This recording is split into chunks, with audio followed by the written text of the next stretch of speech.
ಹಾಸಿಗೆ ಹಿಡಿದಿರುವಂಥ ನಟ ಶ್ರೀಧರ್ ಅವರ ಹೆಂಡತಿ ಮತ್ತು ಮಗ ಬದುಕಿದ್ದಾರೆ, ಇಲ್ಲೇ ಇದ್ದಾರೆ. ಆದರೆ ಶ್ರೀಧರ್ ಅವರನ್ನು ಬಿಟ್ಟು ಹೋಗಿದ್ದಾರೆ. ಅವರ ಬಗ್ಗೆ ಶ್ರೀಧರ್ ಅವರೇ ಮಾತನಾಡಿರುವ ಆಡಿಯೋ ನಿಮ್ಮ ಮೆಘಾ ಸುದ್ದಿಗೆ ಸಿಕ್ಕಿದೆ. ಆ ಆಡಿಯೋ ಕೇಳಿಸ್ಕೊಳ್ಳೋದಕ್ಕಿಂತ ಮುಂಚಿತವಾಗಿ ನಮ್ಮ ಮೆಘಾ ಸುದ್ದಿಯನ್ನು ಸಬ್ಸ್ಕ್ರೈಬ್ ಮಾಡಿಲ್ಲ ಅಂದರೆ ಈಗಲೇ ಸಬ್ಸ್ಕ್ರೈಬ್ ಮಾಡಿ. ಮತ್ತು ನಟ ಶ್ರೀಧರ್ ಅವರು ಅವರ ಹೆಂಡತಿ ಮತ್ತು ಮಗನ ಬಗ್ಗೆ ಏನು ಹೇಳಿದ್ದಾರೆ, ಹೇಗೆ ಮೋಸ ಮಾಡಿದ್ರು, ಹೇಗೆ ಅನ್ಯಾಯಕ್ಕೆ ಒಳಗಾದರು ಅನ್ನೋದನ್ನು ಅವರ ಧ್ವನಿಯ ಅವರ ಮಾತಿನ ಮುಖಾಂತರವಾಗಿಯೇ ಈ ಆಡಿಯೋ ಕೇಳಿಸಿಕೊಳ್ಳಿ. ನಾನು 30 ವರ್ಷ ಅಂತ ಒಬ್ಬನೇ ಇರೋದು. ಮದುವೆ ಆಗಿತ್ತು, 11 ವರ್ಷ ಆಗಿತ್ತು. ಅವರು ಇಂಡಿಪೆಂಡೆಂಟ್ ಲೈಫ್ ಬೇಕು ಅಂತೇಳಿ ಮಗ 5 ವರ್ಷ ಆಗೋದು ಕಾದು ನನ್ನ ಜೊತೆನೇ ಇದ್ದು ಎಲ್ಲ ಓದ್ಕೊಂಡು ಕೆಲಸ ಆದ ತಕ್ಷಣ ಸೀರಿಯಲ್ ಶೂಟ್ಗೆ ಹೋಗಿದ್ದೆ ಬೆಳಗ್ಗೆ 7 ಗಂಟೆಗೆ. ಏನೋ ಮಾತು ಗೊತ್ತಾಗಿತ್ತು ಕೋವಿಡ್ ಟೈಮ್ನಲ್ಲಿ. ನನ್ನ ಮೊಬೈಲಲ್ಲಿ ಅವನು ಆನ್ಲೈನಲ್ಲಿ ಪಾಠ ಮಾಡ್ತಿದ್ರು ಟೀಚರು. ನಾನು ಹೋಗಬೇಕು ಅಂತ, ನೀನು ಮೊಬೈಲ್ ಕೊಡು ಅಂತ ಹೇಳೋದು. ಇಲ್ಲ, ಮಗನಿಗೋಸ್ಕರ ನಾನು ಕೆಲಸ ಬಿಡೋಕ್ಕಾಗಲ್ಲ, ನನ್ನ ಕೆಲಸ ಮುಖ್ಯ, ಅವನ ವಿದ್ಯಾಭ್ಯಾಸ ತುಂಬ ಹಾಳಾಗಿ ಹೋಗ್ಲಿ ಬಿಡು ಅಲ್ಲಿ ಬೈದು ಹಿಂಗೆ ಹೋದ್ರು. ನಾನು ಸ್ವಲ್ಪ ಜೋರಾಗಿ ಹೇಳಿದೆ, ವಿದ್ಯಾಭ್ಯಾಸ ಹಾಳಾಗಿ ಹೋಗ್ಲಿ ಅಂತ ಹೇಳ್ಬೇಡ. ಯಾಕೋ ಅಷ್ಟು ಜೋರಾಗಿ ಕೂಗ್ದ್ಯಾ ಹೋಳಿ ಮಗನೇ, ನನ್ನ ಊಟ ತಿನ್ಕೊಂಡು ನನ್ನ ಪ್ರಪಂಚದಲ್ಲಿ ನನ್ನ ಲೈಫ್ನಲ್ಲಿ ಆ ಥರದ್ದು ಹೆಂಗ್ಸ್ ನಾನು ನೋಡಿಲ್ಲಮ್ಮ. 11 ವರ್ಷ ಊಟನೇ ಆಗ್ತಿಲ್ಲ ನನಗೆ.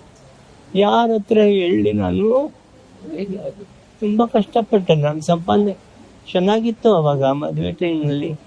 ಆದರ್ಶ ಫಿಲಮ್ ಇನ್ಸ್ಟಿಟ್ಯೂಟ್ನಲ್ಲಿ ಆ್ಯಕ್ಟಿಂಗ್ ಕ್ಲಾಸ್ ಕಲಿಸ್ತಿದ್ದೆ, ವಿಜಯ ಫಿಲಮ್ ಇನ್ಸ್ಟಿಟ್ಯೂಟ್ನಲ್ಲಿ ಕಲಿಸ್ತಿದ್ದೆ, ಇಂಡಿಯನ್ ಇನ್ಸ್ಟಿಟ್ಯೂಟ್ ಆಫ್ ಫಿಲಮ್ ಟೆಕ್ನಾಲಜಿನಲ್ಲಿ ಕಲಿಸ್ತಿದ್ದೆ, 2 ಸ್ಕೂಲ್ನಲ್ಲಿ ಥಿಯೇಟರ್ ಟೀಚರಾಗಿ ವರ್ಕ್ ಮಾಡ್ತಿದ್ದೆ.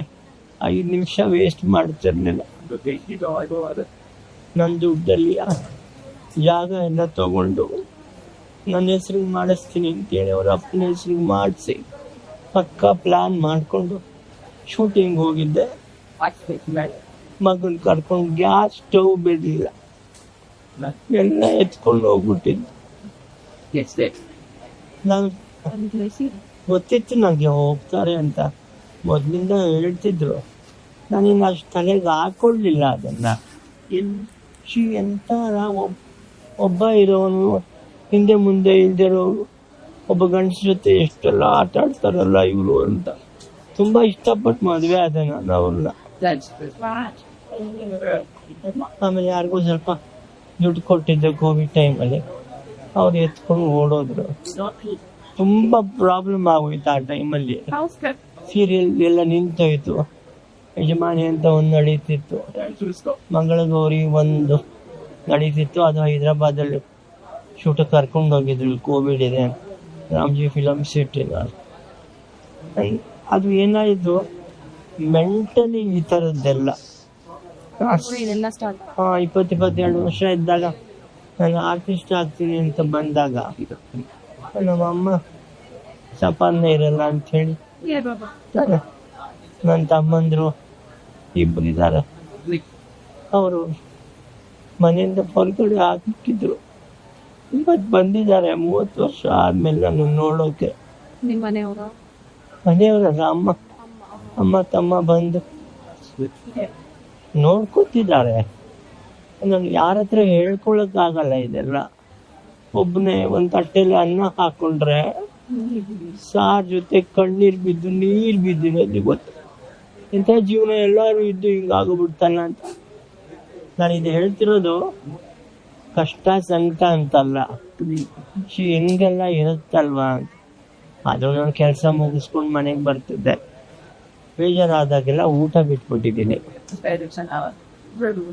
ಅದು ಸೇರಿ ಇವಾಗ ಆಯುರ್ವೇದಿಕ್ ತೋರಿಸಿದೆ ಅಂತ ಹೇಳಿದ್ನಲ್ಲ, ಅವನು ಮೋಷನ್ ಆಗ್ತಿಲ್ಲ ಅಂತ ಹೇಳಿ ಯಾವುದೋ ಒಂದು ಆಯಿಲ್ ಥರ ಕೊಟ್ಟಿದ್ದ. ಅದು ತಿಂದ ಆದಮೇಲೆ ರಿವರ್ಸ್ ಆಗೋಯ್ತು. ಒಂದು ಮೆಟ್ಲು ಹತ್ತಿದ್ರೆ ಕೂತ್ಕೋಬೇಕು,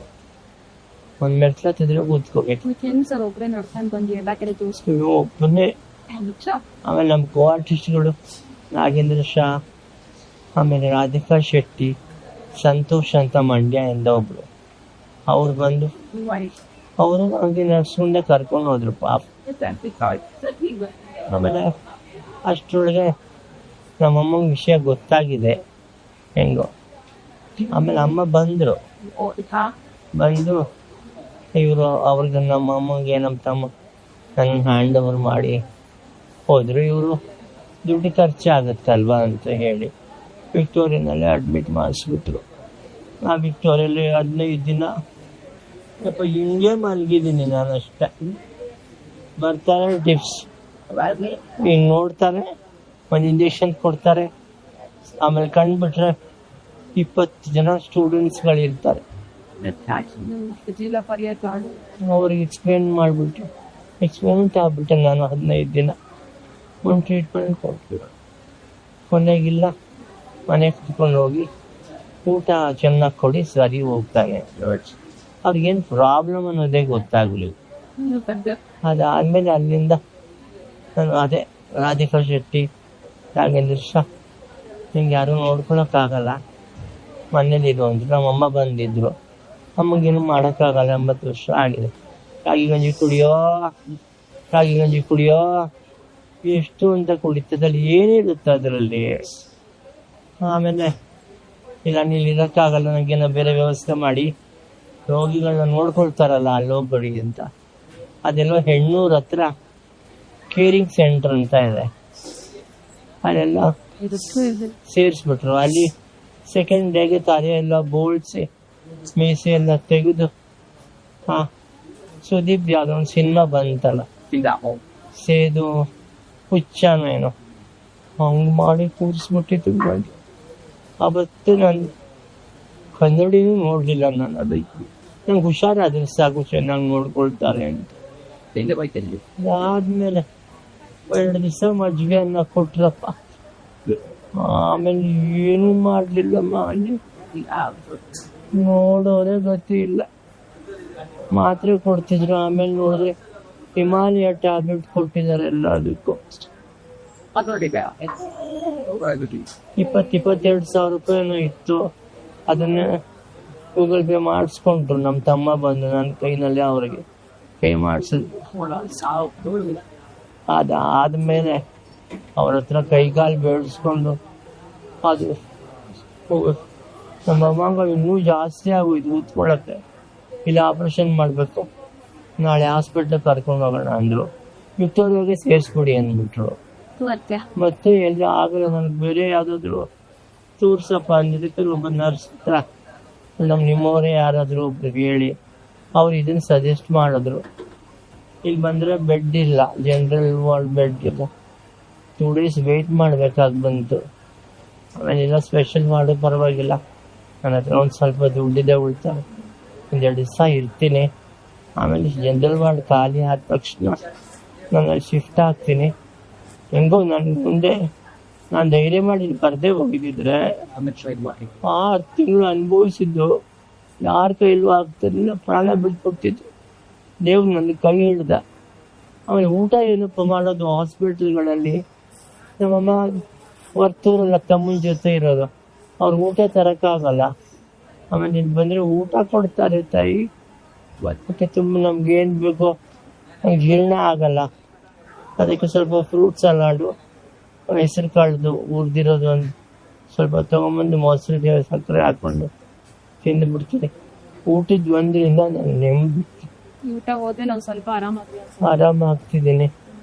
ಆಮೇಲೆ ಜನಗಳೆಲ್ಲ ತುಂಬ ಸಹಾಯ ಮಾಡ್ತಿದ್ದಾರಮ್ಮ. 1 ರೂಪಾಯಿ ಹಾಕ್ತಿದ್ದಾರೆ. ಯಾರವರು ಅಪ್ಪ, ಇಷ್ಟು ಜನ ಇದಾರ? ಅಳ್ತಾರೆ ಫೋನ್ ಮಾಡಿ, ಏನ್ ಮಾಡ್ಕೊಂಡ್ಬಿಟ್ಟಿ ಅಪ್ಪ ಅಂತ.